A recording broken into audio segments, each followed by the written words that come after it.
สบายดีตอนเช้าท่านผู้ชมที่เคารพสบายดีท่านผู้ชมที่เคารพตอนท่านผู้ชมเข้าสู่การรายงานข่าวเช้าอรุณใหม่จากของข่าวโทรภาพแห่งชาติข่าวเช้าประจำวันเสาร์วันที่2พฤษภาคม2026ข่าวภาคนี้พบกับโฆษกพันงาสุธิพงศ์พร้อมด้วยข้าพเจ้าสุริวัลย์พลเยี่ยมสบายดีตอนเช้าเอ้ยพันยาสบายดีตอนเช้ามาพบกันในมื้อนี้เช่นเคยมีหลายข่าวที่น่าสนใจมานำเสนอมีทั้งข่าวภายในข่าวต่างประเทศพร้อมด้วยข่าวกีฬาเฮาเริ่มด้วยข่าวการเข้าความกองประชุมใหญ่ผู้แทนแนวลาวสร้างชาติทั่วประเทศครั้งที่12โดยสหายทองลุ้นศรีสุริตเลขาธิการใหญ่คณะบริหารงานศูนย์กลางภาคประธานประเทศก็ได้เน้นให้แนวลาวสร้างชาติต้องได้เปลี่ยนแปลงอย่างแข็งแรงแนวลาวสร้างชาติวิธีการขนขวายมหาชนต้องได้ให้ใกล้ชิดกับมหาชนด้วยหลายรูปหลายแบบ และต้องได้สืบต่อในการยึดมั่นแบบแผนที่ถือเอาการขนขวายซักซ้วนการปรึกษาหารือการสมทบความเป็นเอกภาพและร่วมสัมพันธ์เป็นพื้นฐานในการเคลื่อนไหวของตนแต่ภายใต้การนำพาของศูนย์กลางพรรคเราสังสะแต่ละขันถือสำคัญเอาใจใส่สี่นำจับตั้งเคลื่อนไหวเวียนหน้าแนวโน้มของประเทศเฮาที่ได้รับการปรับปรุงและขยายตัวอย่างนับแน่ซึ่งนอกจากการนำเอาบรรดาแนวทางมติคำสั่งของพรรคก็คือขอกำหนดกฎหมายต่างๆไปโฆษณาศึกษาอบรมให้ประชาชนบรรดาเฮาที่มีความรับรู้เข้าใจและตื่นตัวเขาในการจัดตั้งปฏิบัติอย่างเป็นเจ้าการแล้วเราสั่งสาบแต่ละขันตั้งหน้าปฏิบัติพระบทบาทในขั้นทุ่งเต้าร่วมความสมัคคีสร้างความเป็นปึกแผ่นของตัวโลกสลาวอย่างกว้างขวางแต่เป็นเจ้าการและเป็นใจกลางห่วมสัมพันธ์กับองค์การภาคีและภาคส่วนต่างๆในสังคมเพื่อเปิดกว้างปลุกระดม สั่งกำลังแห่งสังร่วมในตัวสังคมเขาห่วมและสุขอยู่กันปกป้องรักษาประเทศชาติและพัฒนาเศรษฐกิจสังคมการพัฒนาชนบทแก้ไขความทุกข์ยากและสร้างความมั่นมีของประชาชนบนจิตใจขอแข่งขันรักษาและการพัฒนาบนจิตใจคำโอ้ล้มที่กล่าวมานั้นแนวเล้าสั่งชาติแต่ละคันต้องตั้งหน้าเสริมขยายบทบาทเป็นคันทุงเต้าโฮมความสามัคคีเป็นปึกแผ่นของปวงชนลาวทางชาติบนทภาพกรรมกรสาวกสิกรนักเรียนฮู้ปัญญาชนและผู้ประกอบการเพื่อเสริมขยายมูลเสื้อหักชาติแพงเสื้อมานาจิตปฏิบัติยกสูงความรับผิดชอบสติชาติเอกราชเป็นเจ้าตนเองแข่งขันพัฒนาอย่างแข็งแรงและเข้าสู่ระดับสูงร่วมกันกับศูนย์กลางพรรคสภาแห่งชาติรัฐบาลคณะพรรคองค์การปกครองทุกขั้นนำพาซี่นำและบรรษาจัดตั้งปฏิบัติตัวจริงอย่างเป็นเจ้าการเอกภาพและแท้ถึงเพื่อจัดตั้งปฏิบัติคาดหมายสู่สนดังกล่าวให้ปรากฏผลเป็นจริงเพื่อเหตุให้บรรดาขาดหมายที่ว่างของนั้นบรรลุผลสำเร็จพรรคเฮากำหนดมาตรการสำคัญเร่งด่วนจำนวนหนึ่งเพื่อดำเนินการจัดตั้งปฏิบัติดังนี้1ปฏิรูประบอบระเบียบการต่างๆให้โปร่งใสรุดพ้นคอดขันและยกสูงประสิทธิภาพและความสามารถในการบริหารประเทศติดพันกับการสุขอยู่การหันเป็นทันสมัยหันเป็นดิจิทัลการแบ่งขันคุ้มครองแบ่งสิทธิ์ให้จะแจ้งขาดตัวและสร้างสภาพแวดล้อมที่ดีเพื่อการลงทุนและดำเนินการผลิตธุรกิจให้มีความสะดวกว่องไวและมีความสามารถสูงขึ้นในการแข่งขันอันที่สองปลุกระดมและยุ่งแห่งขบวนการพัฒนาประเทศชาติให้ขึ้นสู่ระดับสูงยกสูงจิตใจเอกราชเป็นเจ้าตนเองสร้างความเข้มแข็งโดยตนเองบุกบืนสู่ชนเฮ็ดให้ประชาชนรู้ทำมาหากินแบบใหม่มีวิถีชีวิตแบบใหม่ก้าวหน้าและสร้างให้วิสาหกิจของรัฐและของเอกชนเข้มแข็งไปตามๆกัน และหันมีขึ้นนำพาสุขอยู่การปฏิบัติแนวทางก่อสร้างเศรษฐกิจเอกราชเป็นของตนเองอย่างแข็งแรงสร้างทวงถาในการพัฒนาที่ยืนยงเสื่อมโยงกับสากลหันเปลี่ยนจากสังคมส้มไส้ไปสู่สังคมแห่งการผลิตให้ได้เป็นรูปธรรมอันที่สามเปลี่ยนแปลงในหอกด่านเรื่องงานคุ้มครองและแน่ใสยกสูงประสิทธิผลการคุบค้นและนำใส่แรงทรัพยากรธรรมชาติ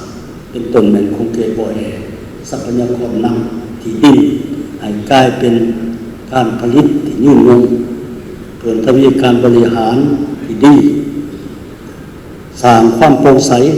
ต้านสกัดกั้นการส่อหลากบังหลวงและอื่นๆอีกซึ่งได้กำหนดไว้ในมติของกองประชุมในและ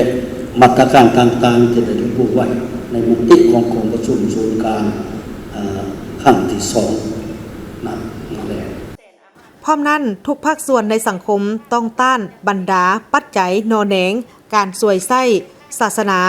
ปัญหาสิทธิมนุษย์ปัญหาประชาธิปไตยแบบจอมปลอมเข้ามามั่งเพประเทศชาติเพื่อหันแนวคิดของคนลาว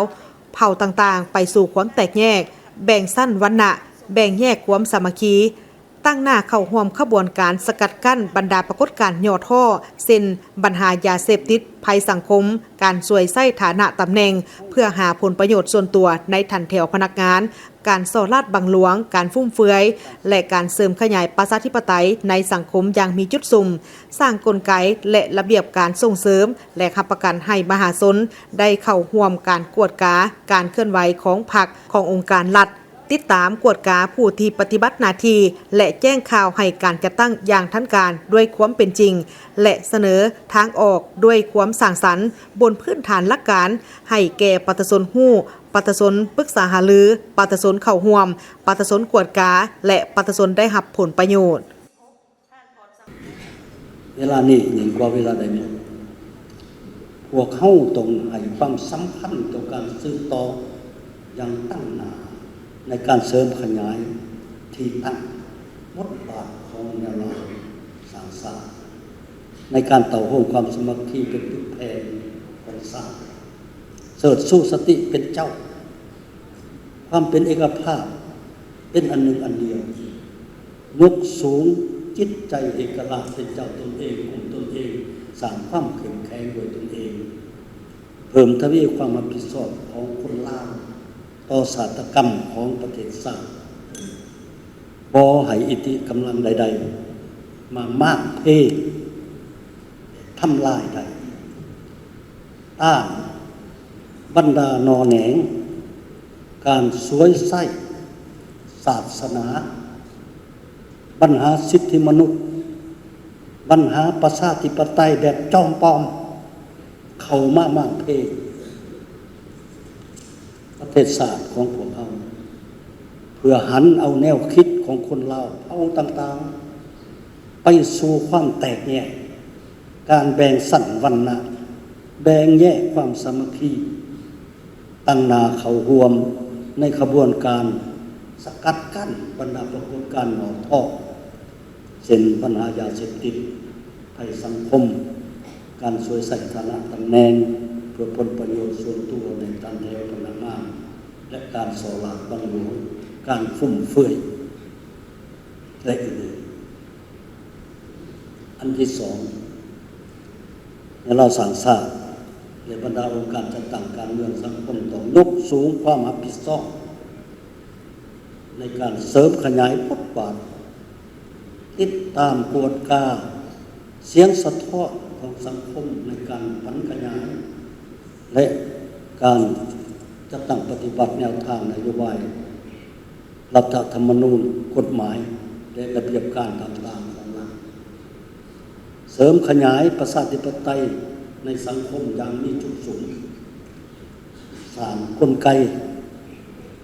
และระเบียบการส่งเสริมและรับประกันให้มหาชนได้เข้าร่วมกวดก้าการเคลื่อนไหวของพรรคขององค์การรัฐ ติดตามกฎกาวของปฏิบัติหน้าที่และแจ้งข่าวให้การจัดตั้งอย่างทันการด้วยความเป็นจริงและเสนอออกด้วยความสร้างสรรค์บนพื้นฐานหลักการให้ประชาชนรู้ประชาชนปรึกษาหารือประชาชนเข้าร่วมประชาชนกวดกา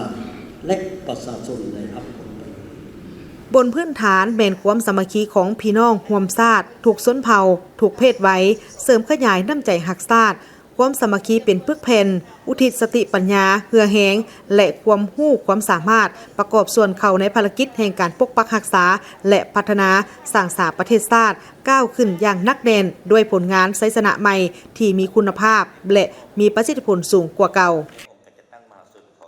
ท่านรองประธานผู้ประจำการศูนย์กลางแนวลาวสร้างชาติได้แถลงข่าวผลสำเร็จของกองประชุมใหญ่ผู้แทนแนวลาวสร้างชาติทั่วประเทศครั้งที่ 12 ผ่านสื่อมวลชนไปยังประชาชนบรรดาเผ่าได้รับทราบว่ากองประชุมครั้งนี้เป็นเอกสารรับรองเอาคณะกรรมการศูนย์กลางแนวลาวสร้างชาติสมัยที่ 12 จำนวน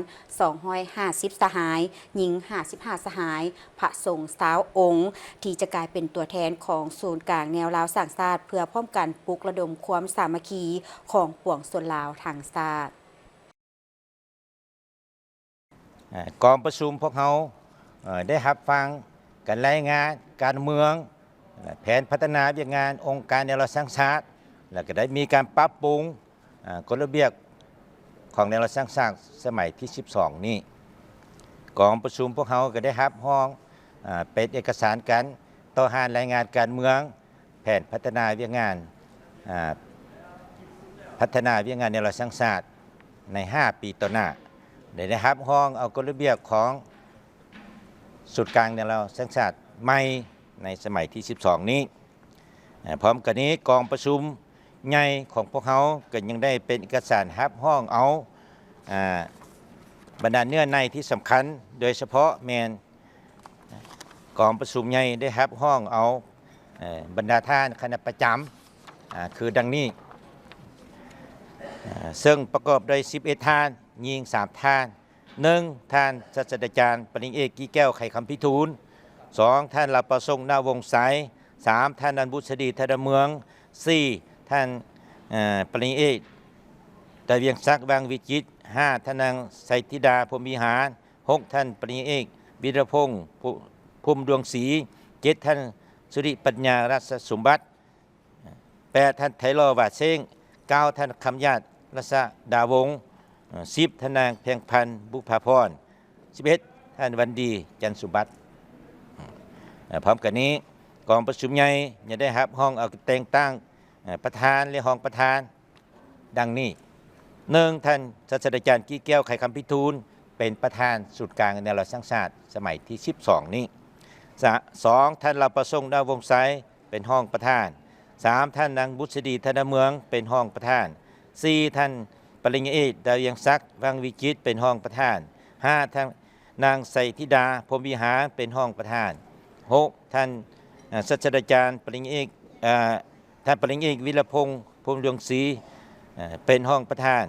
7ท่านสิริปัญญารัศสมบัติเป็นห้องประธานท่านลาวประสงค์นวงศ์ไซได้ยกให้เห็นว่ากองประชุมยังได้รับฟังการโอ้ลมให้ทิศทางเน้นบางปัญหาสำคัญในเวียกงานของแนวลาวสร้างชาติของสหายทองลุ้นศรีสุริตเลขาธิการใหญ่คณะบริหารงานศูนย์กลางภาคประธานประเทศแห่งสาธารณรัฐประชาธิปไตยประชาชนลาวให้สืบต่อตั้งหน้าเสริมขยายบทบาทของแนวลาวสร้างชาติในการตั้งหุมความสามัคคีเป็นปึกแผ่นของชาติเสริฐสูสติความเป็นเจ้าการยกสูงจิตใจเอกราชเป็นเจ้าตนเองกุ้มตนเองสร้างความเข้มแข็งด้วยตนเองเพิ่มทวีความรับผิดชอบของคนลาวต่อชะตากรรมของประเทศชาติบ่ให้อิทธิกำลังใดๆมามากเพและทำลายได้แนวลาวสร้างชาติเป็นบรรดาองค์การจัดตั้งการเมืองสังคมต้องยกสูงความรับผิดชอบในการเสริมขยายบทบาทติดตามกฎกาเสียงสะท้อนของสังคมในการผันขยายและจัดตั้งปฏิบัติแนวทางนโยบายรัฐธรรมนูญกฎหมายและระเบียบการต่างๆของรัฐกองประชุมยังได้รับห้องเอากระแต่งตั้ง7ท่านที่บประจำการซึ่งมีรายชื่อดังนี้ 1. ท่านนั้นแสงเดือนราชจันทวรเป็นห้องประธานบ่ประจำการท่านนั้นอินลาวานแก้วบุญพันธ์ห้องประธานบ่ประจำการ 3. ท่านเฮียมพรหมจารย์เป็นห้องประธานบ่ประจำการ 4. ท่านศาสตราจารย์ปริญญาออดพงศวรรค์เป็นห้องประธานบ่ประจำการ 5. ท่านยงจันทรศรีเป็นห้องประธานบ่ประจำการ 5. ท่านผู้วงศ์พามิสิทธิ์เป็นห้องประธานบ่ประจำการ 7. ท่านเตื้อยสมศักดิ์เป็นห้องประธานบ่ประจำการเลือกตั้งเอาประธานเรียกบรรดาห้องประธานกัวกาของสุดการในรัฐสังสาคือ 1. ท่านนายไสธิดาพรหมวิหารเป็นประธานกัวกาของสุดการในรัฐสังสา 2. ท่านนายแพงพันธ์บุภาพรเป็นห้องประธานกัวกา 3. ท่านจักรพันธ์พงษ์ดลักษ์เป็นห้องประธานกัวกา 4. ท่านดัวท่อซึ่งฟงยงนูเป็นห้องประธานกัวกา 5. ท่านภูมิลัยแสงคำพรเป็นห้องประธานกัวกาโอกาสนี้ทานห้องประธานผู้ประจำการศูนย์กลางแนวลาวสังชาติได้เรียกร้องมายังบรรดาทานกรรมการศูนย์กลางแนวลาวสังชาติแนวลาวสังชาติทุกขั้นพนักงานสมาชิกพรรคทหารตำรวจประชาชนบรรดาเผ่าศาสนาสั้นคนต่างๆทุกเพศวัยองค์การจัดตั้งสังคมรวมทางพี่น้องคนเสื้อชาติลาวที่อาศัยอยู่ต่างประเทศและชาวต่างดาวที่ดำรงชีวิตพวมทำมาหากินอยู่สาธารณรัฐประชาธิปไตยประชาชนลาวจงพร้อมกันเสื้อสู้น้ำใจหักชาติเพิ่มทวีความสามัคคีปองดองให้เป็นปึกแผ่นแน่นหนาเสริมขยายมูลเสื้อแห่งความดุมันขยันเพียรและหัวคิดประดิษฐ์สร้างเพื่อสุมทุกสติปัญญาและเหือแหงเข้าในการปกปักรักษาสร้างสาและพัฒนาประเทศชาติให้มีความรุ่งเรืองสิวิไลก้าวขึ้นตามจุดหมายที่วางไว้อย่างนักแน่น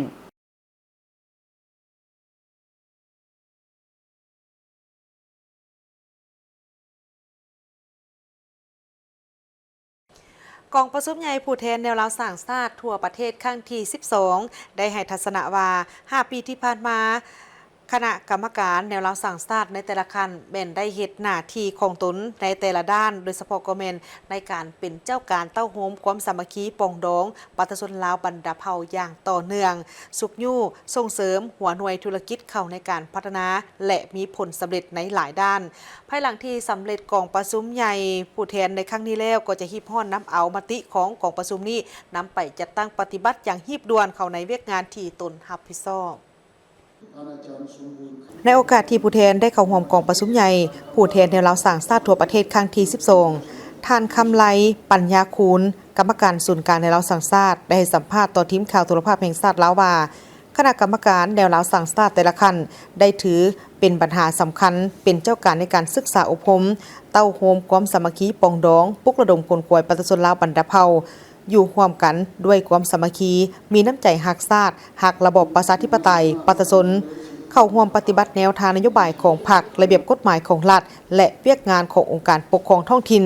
ทั้งประกอบส่วนเข้าในเวียกงานป้องกันชาติป้องกันความสงบเสริมขยายมูลเสื้อวัฒนธรรมฮีตของประเพณีอันดีงามของชาติของเผ่าเข้าในการปกปักรักษาและสร้างสรรค์พัฒนาประเทศชาติภายหลังที่สำเร็จกองประชุมใหญ่ในครั้งนี้จะฮิบฮ้อนนับเอามติของกองประชุมไปจัดตั้งปฏิบัติอยู่แขวงของตนรับผิดชอบจะได้เอาเนื้อในจิตใจของกองประชุมในเวลาสังสรรค์ครั้งที่ 12 ครั้งนี้เพื่อไปเผยแพร่พันธุ์ขยายในแขวงเชกองของพวกข้าพเจ้าและเพื่อให้ปฏิบัติตามแผนพัฒนาของในเวลาสังสรรค์ศูนย์กลางก็คือของแขวงเนาะให้ประสบผลสำเร็จตามแนวทางนโยบายของพรรครัฐบาลก็คือทางองค์การแนวราสังสรรค์ในการชุดที่ขออบขอบใจนำประธานแนวราสังสรรค์คันแขวงการจัดตั้งของแขวงเชกองให้มีส่วนร่วมในการปฏิบัติแนวทางของพรรคและรัฐเราร่วมเฉพาะละแมนของแนวราสังสรรค์ให้เต้าร่วมความสามัคคีภายในเมืองแขวงบ้านให้มีความนักแน่นกว่าเก่าและก็คือประธานคณะกรรมการแนวราสังสรรค์ขั้นศูนย์กลางที่ว่าได้มีความเอาใจใส่และได้แต่งตั้งข้าพเจ้าเป็นคณะแนวราสังสรรค์ครั้งที่ 12 ของศูนย์กลางในครั้งนี้ขออวยพรกองประชุมแนวราสังสรรค์ครั้งที่ 12ให้ประสบผลสำเร็จการนำพรรครัฐให้มีสุขภาพอนามัยสมบูรณ์ปฏิบัติหน้าที่เวียกงานให้ประสบผลสำเร็จยิ่งใหญ่ขึ้นกว่าเก่าเนาะขอขอบใจพร้อมนั่นทานภูวงศ์พามิสิทธิ์ กรรมการศูนย์กลางแนวลาวสร้างชาติได้ให้ทัศนะว่าตนเองมีความปิติยินดีที่แนวลาวสร้างชาติแต่ละขั้นได้เอาใจใส่ในการสุขยู่ส่งเสริมนำพาลูกหลานในเกณฑ์อายุได้เข้าโรงเรียนเข้าถึงเวียกงานสาธารณสุขสิ่งสำคัญเป็นได้เอาใจใส่ในการสุขยู่ขบวนการสร้างครอบครัวบ้านและเมืองสามัคคีปองดองติดพันกับการพัฒนาชนบทและแก้ไขความทุกข์ยากตาม4เนื้อใน4คาดหมายโดยพร้อมแล้วที่จะให้การสนับสนุนในเวียกงานแนวลาวสร้างชาติโดยเฉพาะแม่นความสามัคคีปองดองปันดาเผามีความพิธียินดีที่สุดนำแนวทางนโยบายของแนวลาวสร้างชาติที่เพิ่นได้เว้ามาในตอนเช้านี้ที่ว่าเห็นดีเห็นพร้อมและก็เห็นว่าแนวทางเพิ่นไปทางแบบถูกต้องและก็พวกเขาในนามเป็นกรรมการในนามเป็นหัวหน้าที่ปรึกษาเวียกงานท่านเผาพวกเขาจะได้เอาไปพัฒนาและปฏิบัติให้มันตามทิศทางของเพิ่นได้วางออกเนาะอันนี้แม่นพวกเขาขอสมเสยและก็ขอให้กองประชุมเนี่ยได้ดำเนินไปอย่างสง่างามได้รับผลสำเร็จอย่างสูงเนาะได้โอกาสนี้ท่านสมบูรณ์คานกรรมการศูนย์กลางในลาวสร้างชาติได้กล่าวว่าเป้าหมายของกองประชุมครั้งนี้แม่นเพื่อเต้าโฮมความสามัคคีปองดองของประชาชนบรรดาเผ่าทุกเพศทุกวัยและทุกศาสนาให้อยู่ภายใต้นโยบายรัฐธรรมนูญและระเบียบกฎหมายกลายเป็นพลเมืองดีและปฏิบัติพันธะของพลเมืองลาวให้ถูกต้องอยู่ร่วมกันโดยสันติและในนามส่วนตัวที่เป็นนักธุรกิจพร้อมแล้วที่จะร่วมกับภาคส่วนต่างๆในการสร้างสรรค์พัฒนาประเทศชาติบ้านเมืองให้มีความเจริญขึ้นไปเรื่อยๆรู้สึกว่ามันสิแตกต่างกันอยู่ว่าและเป้าหมายที่ของพวกเขาได้เฮ็ดกันก็ความสามัคคีเนาะบ่ว่าชนเผ่าแต่ละชนเผ่าศาสนาถือว่าแนะนำส่วนตัวข้าพเจ้าก็ได้ซีนำเวียกงานศาสนาเด้แล้วก็แนะนำตัวเองเป็นนักธุรกิจเนาะแล้วก็ให้แนวเฮานี่มีบทบาทหลายขึ้นในเวียกงานการเศรษฐกิจนอกจากที่เต้าหุ้มความสามัคคีแล้วเนาะเวียกงานอยู่บนพื้นฐานแล้วเนาะอยู่ท้องถิ่นแล้วก็เฮาก็ได้เสนอเต้าหุ้มกันเฮ็ดแนวใดเพื่อว่าให้เฮาได้ไปช่วยเหลือด้านเศรษฐกิจพร้อมเนาะก็ถือว่าขอพ้นใจให้กองประชุมของเฮานี่มีความสำเร็จตามที่เป้าหมายแล้วก็ขอให้การนำพรรครัฐเฮาที่ได้มาร่วมก็ให้พวกแต่ละท่านก็ขอให้สุขภาพแข็งแรงเนาะพร้อมนั้นบรรดาท่านที่ได้กล่าวมาข้างถึงนั้นก็ได้พร้อมกันเอาใจใส่ในการศึกษาอบรมบรรดาสั้นคนและองค์การจัดตั้งสังคมให้มีน้ำใจเสียสละต่อประเทศชาติหักบ้านเกิดเมืองนอนเสริมขยายบทบาทในการปฏิบัติสิทธิและหน้าที่ของตนให้ถูกต้องและสอดคล้องปลุกระดมคนขวายภาคธุรกิจให้เขาเจ้าประกอบส่วนเขาในการพัฒนาสังคมตื่มอีก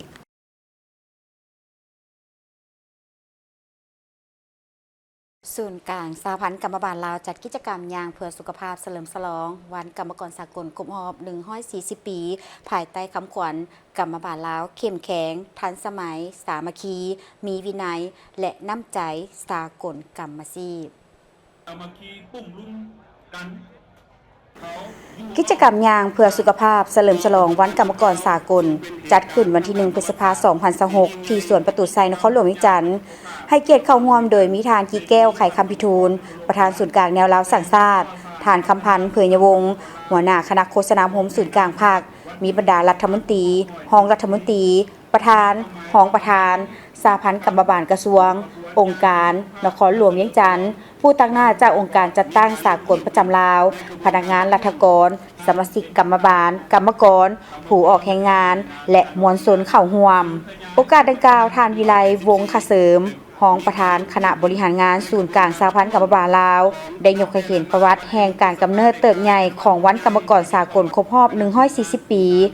ซึ่งเป็นวันที่มีความหมายสำคัญอย่างยิ่งสำหรับชนชั้นกรรมกรและสาวผู้ออกแห่งงานในทั่วโลกเป็นวันที่ชนชั้นกรรมกรได้เต้าโฮมความสามัคคีกันลุกฮือขึ้นต่อสู้การกุดขี่ขูดหีดเพื่อทวงเอาสิทธิพื้นฐานของพลเมืองและผลประโยชน์อันชอบธรรมของตนจากพวกนายทุนซึ่งในศตวรรษที่ 18 หาต้นศตวรรษที่ 19 ชนชั้นกรรมกรถือกดขี่ขูดหีดอย่างหนักหน่วงพวกนายทุนได้บังคับให้กรรมกรออกแรงงาน 14-15 ชั่วโมงต่อมื้อออกแรงงานหนักแต่ได้ค่าแรงงานต่ำการป้องกันสุขภาพความปลอดภัยบ่ได้ดีและบ่เอาใจใส่ต่อชีวิตการเป็นอยู่จึงพาให้เกิดข้อขัดแย้งนับมือนับหุนแหง จุดประสงค์ก็เพื่อระลึกถึงคุณงามความดีระลึกถึงผลงานโดยความพิรอาหารของชนชั้นกรรมกรสากลในทั่วโลกเนาะโดยรวมโดยเฉพาะก็แม่นพวกเฮาระลึกถึงเมื่อวันที่1 พฤษภาคมปี1986ที่เกิดขึ้นอยู่เมืองซิโกประเทศสหรัฐอเมริกาในเวลานั้นกรรมกรได้ทวงเอาสิทธิผลประโยชน์อันชอบธรรมของเขาเจ้าในการออกแรงงานเป็นต้นเขาได้ทวงให้ผู้ใส่แรงงานคือนายทุนลดผ่อนชั่วโมงให้เวียกลงจาก55ชั่วโมงต่อมื้อมาเป็น8ชั่วโมงต่อมื้อก็คือ8ชั่วโมงเฮ็ดเวียกกับ8ชั่วโมงได้พักผ่อนและ8ชั่วโมงได้มีโอกาสศึกษาห้ามเรียนอันนี้ก็เป็นความหมายความสำคัญ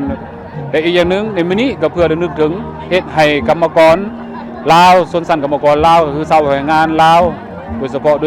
โดยรวมก็เป็นทั่วโลกนี่ให้เห็นได้คุณค่าของการต่อสู้เพื่อทวงเอาสิทธิผลประโยชน์ชอบธรรมให้เห็นได้คุณงามความดีและความหมายความสำคัญของกระบวนการต่อสู้ชนชั้นของชนชั้นกรรมกรในเมื่อก่อนจนถึงปัจจุบัน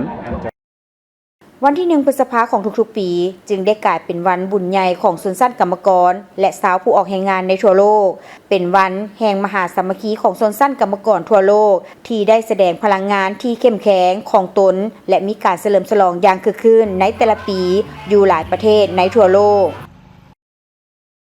แรงงานมีบทบาทสำคัญในการพัฒนาสร้างเศรษฐกิจสังคมหรือสร้างพัฒนาประเทศชาติของพวกเขาฉะนั้นทุกประเทศ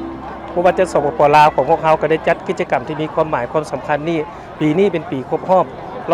140 ปีวันกรรมกรสากลหรือวันแรงงานฉะนั้นทั่วภาคทั่วรัฐทั่วปวงชนหรือชาวผู้ออกแรงงานบรรดาเผ่าทั่วประเทศของพวกเขาได้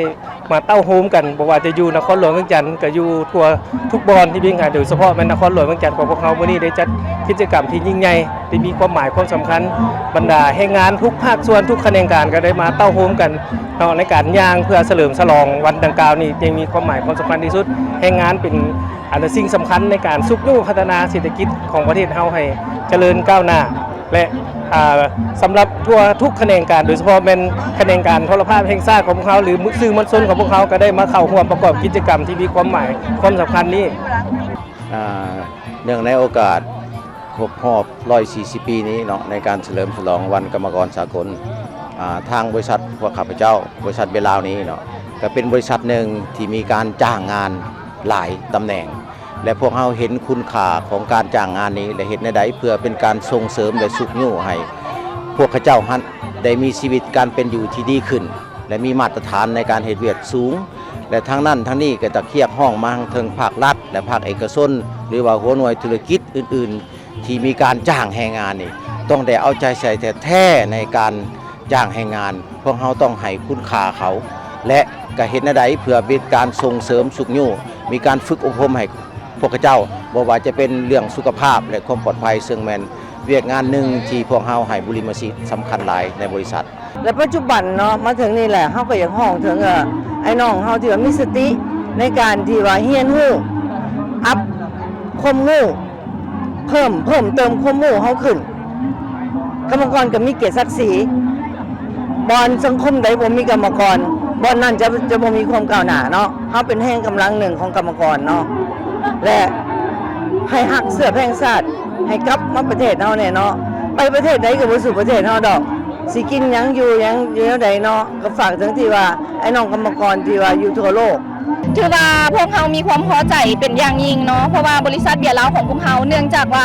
เขามีหลายๆสวัสดิการที่ว่าเพิ่นได้ให้นอกจากสวัสดิการของบริษัทของพวกเขาเองเนาะพวกเขายังมีอปส.แล้วพวกเขาก็ยังมีประกันสุขภาพที่นอกจากอปส.ก็คือ APA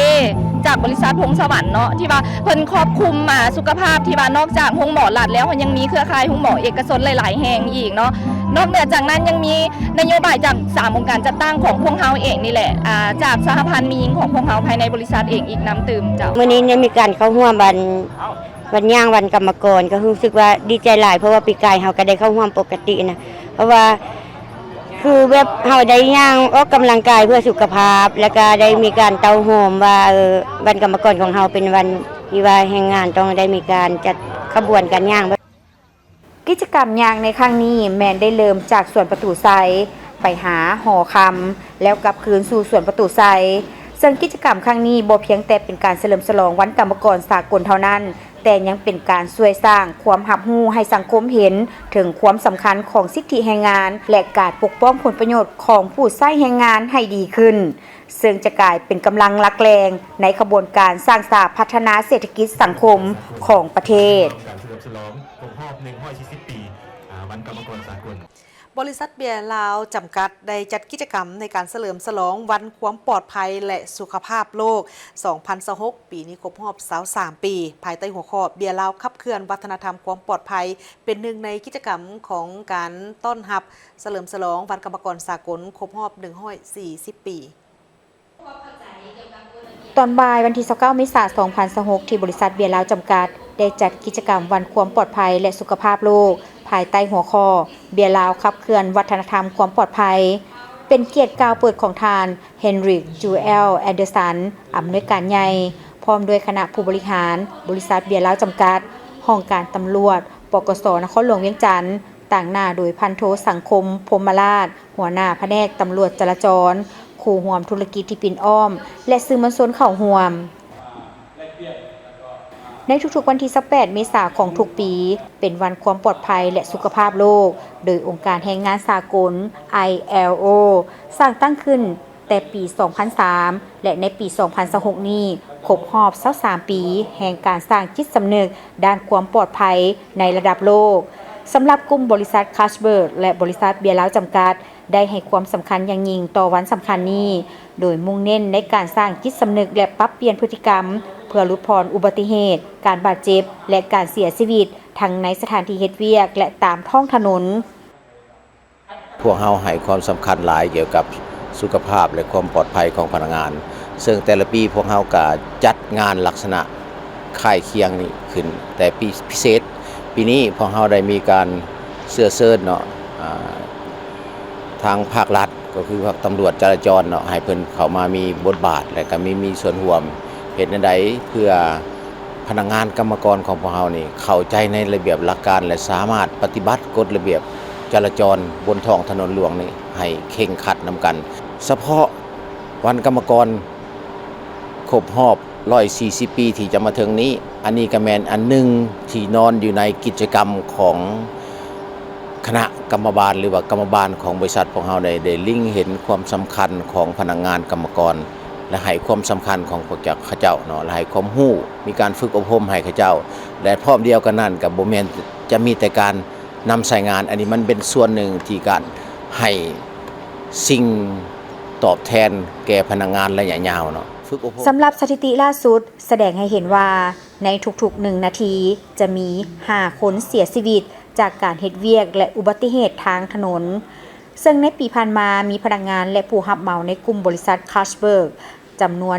145คนได้รับบาดเจ็บโดยบางกรณีนำไปสู่การบาดเจ็บที่ร้ายแรงและเสียชีวิตเพราะว่าสถิติของการเกิดอุบัติเหตุนะครับบ่ว่าจะเป็นทางถนนหลวงบ่ว่าจะเป็นทางผู้ขับขี่ทั่วไปแม้กระทั่งพนักงานเราจำนวนหนึ่งอุบัติเหตุยังมีท่าเอี้ยงยังเกิดขึ้นสูงหลายตลอดฉะนั้นแล้วก็มื้อนี้เราก็ได้เชิญทางเจ้าหน้าที่กรมตำรวจนครหลวงเนาะมาให้คำชี้นำแลกเปลี่ยน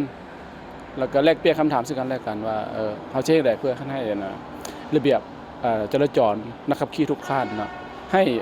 ห้ความสำคัญและก็ปฏิบัติกฎระเบียบจราจรเพื่อให้ลดพรเรื่องอุบัติเหตุบ่อยากให้เกิดอุบัติเหตุกับทุกคนฉะนั้นเฮ็ดให้งานมื้อนี้ก็เห็นว่าทุกคนมีส่วนร่วมทุกคนให้ความสนใจแล้วก็แลกเปลี่ยนคำถามซึ่งกันและกันวัน Safety Day หรือว่าวันสุขภาพโลกเนี่ยเนาะอยากเชิญชวนให้ทุกๆองค์กรหรือว่าทุกบริษัทหรือว่าทั่วประเทศอยากให้จัดงานนี้เกิดขึ้นอยากให้เป็นการรณรงค์เป็นการให้เขาเจ้ารู้ว่าวัน Safety Day เฮามีโลกมีกิจกรรมในงานได้เน้นในหัวข้อความปลอดภัยทางถนนโดยประกอบมีการนำเสนอนโยบายและยุทธศาสตร์ด้านความปลอดภัยการยกระดับปัญหาจราจรขึ้นมาสนทนาการนำใช้เทคโนโลยีเพื่อยกระดับความปลอดภัยการนำใช้เทคโนโลยี and GPS เพื่อยกระดับความปลอดภัยการฝึกอบรมโดยเจ้าหน้าที่จราจรการสนทนาแลกเปลี่ยนเหตุการณ์ที่เกิดขึ้นจริงและบทเรียนจากอุบัติเหตุ กิจกรรมถามตอบเพื่อสร้างการมีส่วนร่วมเพื่อหับของทีละนึกผ่านกิจกรรมครั้งนี้บริษัทเบียร์ลาวมุ่งมั่นที่จะสร้างจุดเปลี่ยนด้านพฤติกรรมเพื่อให้พนักงานและทุกภาคส่วนตลอดถึงสังคมมีความปลอดภัยหลายขึ้นโดยมีข้อความสำคัญว่าการกลับบ้านไปหาครอบครัวอย่างปลอดภัยแม่นสิ่งที่สำคัญที่สุด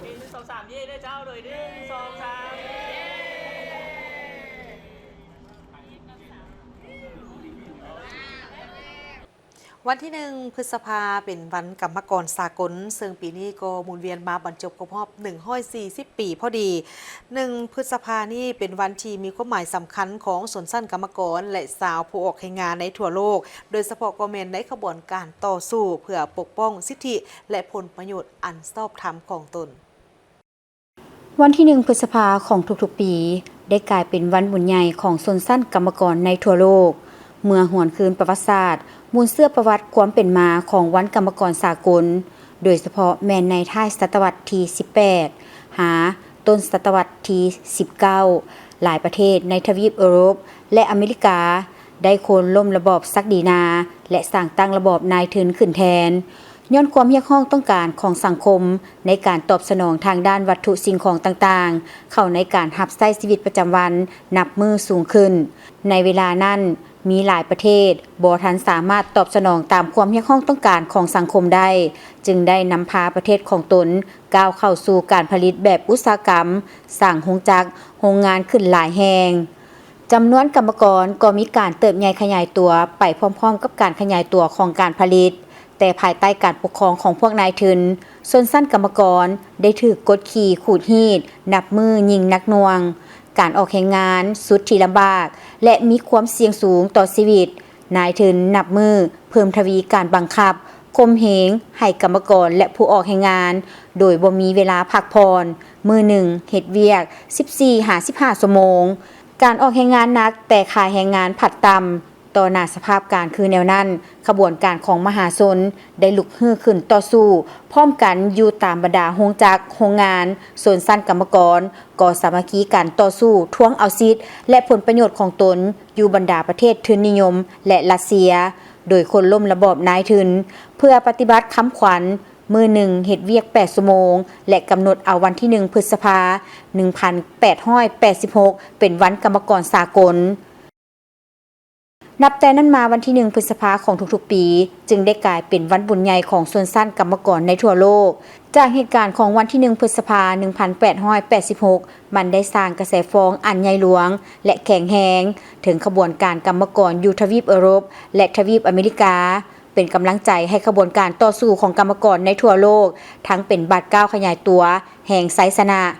เป็นวันที่มีความหมายอันสำคัญใหญ่หลวงของชนชั้นกรรมกรในขบวนการต่อสู้เพื่อปกป้องสิทธิและผลประโยชน์อันชอบธรรมของตนเป็นก้าวมา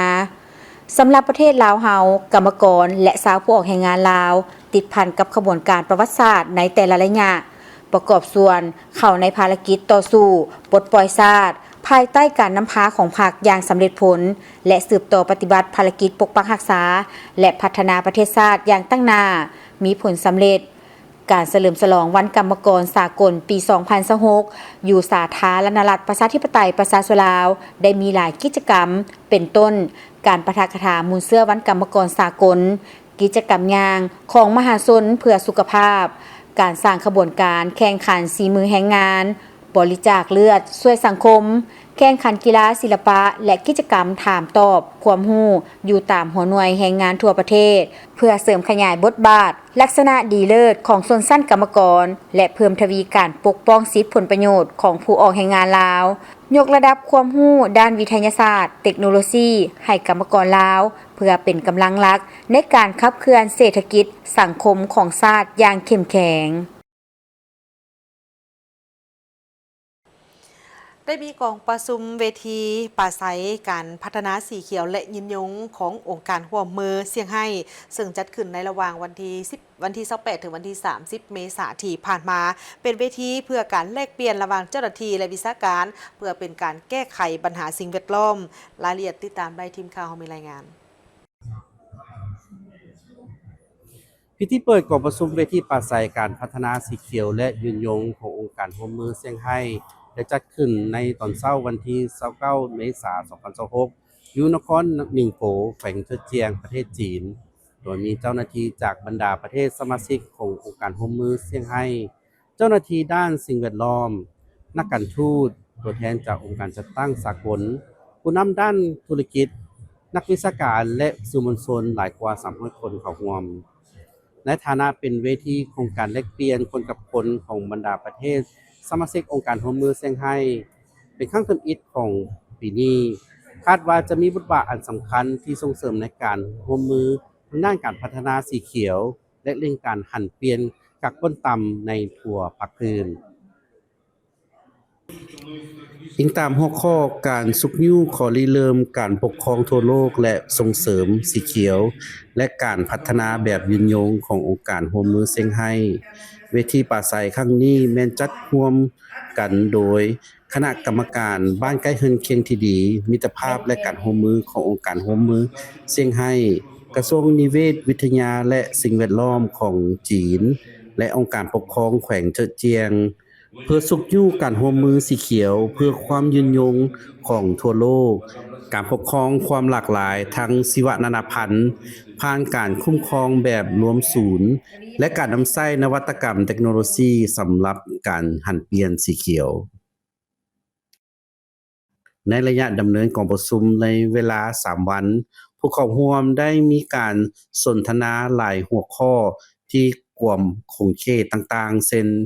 การคุ้มครองสภาพอากาศการลดผ่อนการปล่อยอายพิษจากอุตสาหกรรมนโยบายด้านนิเวศวิทยาและการหันเปลี่ยนพลังงานที่ขับเคลื่อนโดยเทคโนโลยีสีเขียวท่านางซึนยวยเวยประธานคณะกรรมการบ้านใกล้เฮือนเคียงที่ดีมิตรภาพและการร่วมมือขององค์การการร่วมมือเซี่ยงไฮ้ได้อ่านสารอวยพรจากประธานสีจิ้นผิงประธานประเทศแห่งสาธารณรัฐประชาชนจีนในโอกาสเปิดเวทีปราศรัยในการพัฒนาสีเขียวและยืนยงขององค์การร่วมมือเซี่ยงไฮ้ว่าประเทศจีนใช้การพัฒนาสีเขียวเป็นเครื่องมือการทูตเพื่อเปลี่ยนแนวคิดนิเวศภายในของตนให้กลายเป็นมาตรฐานขององค์การร่วมมือเซี่ยงไฮ้ข้อความของประธานสีจิ้นผิงได้เน้นให้ดำเนินงาน3ขั้นตอนคือการปรับทิศทางนโยบายการแลกเปลี่ยนบทเรียนและการร่วมมือโครงการดำเนินงานติดตามสำหรับบรรดาประเทศสมาชิกองค์การร่วมมือเซี่ยงไฮ้รวมมี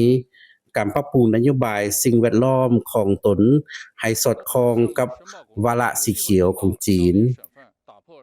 การสร้างตั้งกลไกการแลกเปลี่ยนบทเรียนอย่างเป็นปกติและการริเริ่มโครงการร่วมมือด้านการพัฒนาสีเขียวข้ามชาติท่านนางจันทครบรพันธ์รองรัฐมนตรีกระทรวงเกษตรกรรมและสิ่งแวดล้อมของสาธารณรัฐประชาธิปไตยประชาชนลาวต่างหน้ารัฐบาลลาวขึ้นกล่าวในกองประชุมว่าสปป.ลาวให้ความสำคัญต่อเวียกงานการพัฒนาสีเขียวและยืนยงโดยเห็นได้ในบรรดานโยบายและแผนยุทธศาสตร์ของรัฐบาลเช่น